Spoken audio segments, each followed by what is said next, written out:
This is the Pilot's News Briefing Podcast. I'm Frank Daniels. With me today is Ana Risano from the Pilot's Newsroom, bringing us the latest news in Moore County, fresh off of a weekend of snow coverage. Yes. And you did well. I think everybody appreciated the constant updates. And Thank you.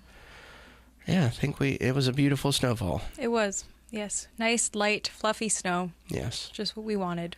Too light even to make snowballs with at first. Oh, yes. Tragic. Yeah, especially for youngsters. Yes. But that's not what we're talking about here. You went to was it a town meeting in Cameron and learned about something they're working on? Yes.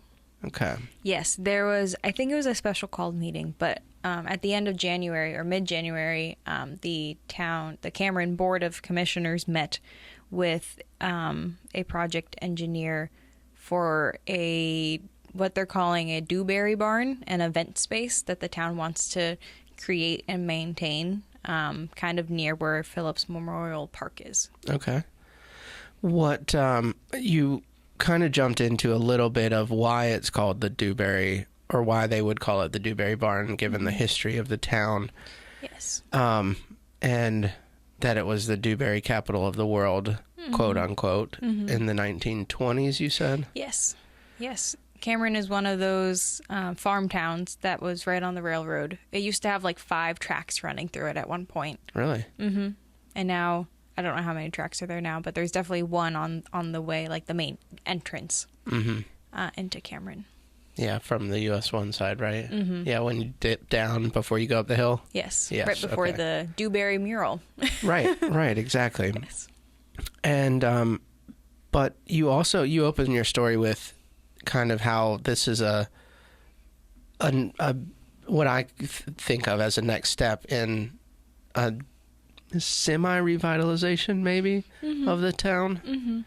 They've got a lot of new businesses coming in, it seems like. Yeah, in the last couple of years, there's been changeover in businesses, new interest, new businesses coming in. Like they have a restaurant that opened last year or the year before, and they hadn't had something like that for a couple of years. And so this event venue is kind of building on that revitalization. Okay. But it's just in its planning stages now, is that right? Yes.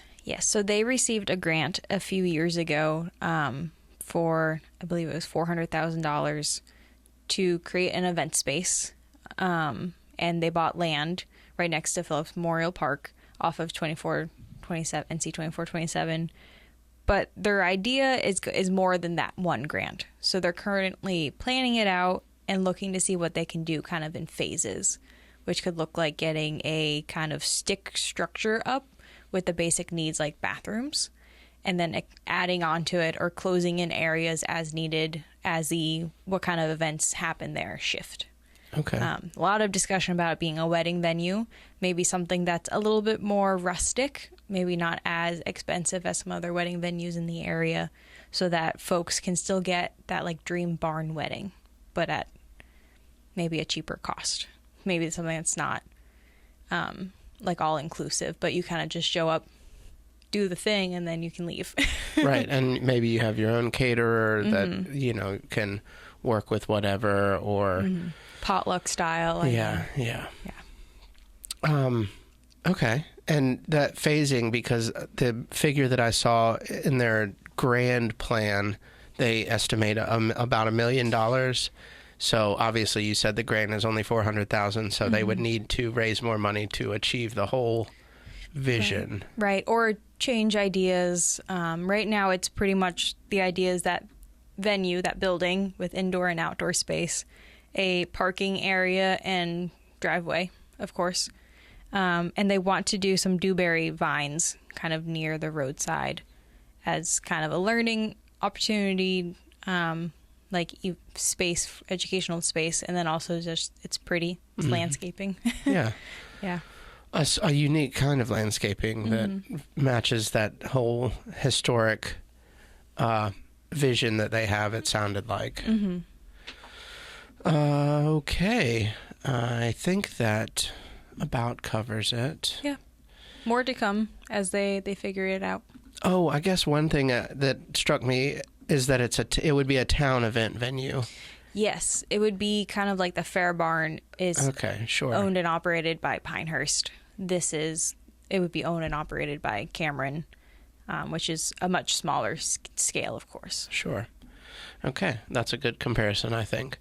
And if you have more questions after you read the story, you can send Anna an email to ana@thepilot.com, anna@thepilot.com. You can send me an email to frank@thepilot.com if you have questions about the podcast or whatever. And that's FRANK@thepilot.com, frank@thepilot.com. And that's the latest news in Moore County. Thanks, Frank. Thank you.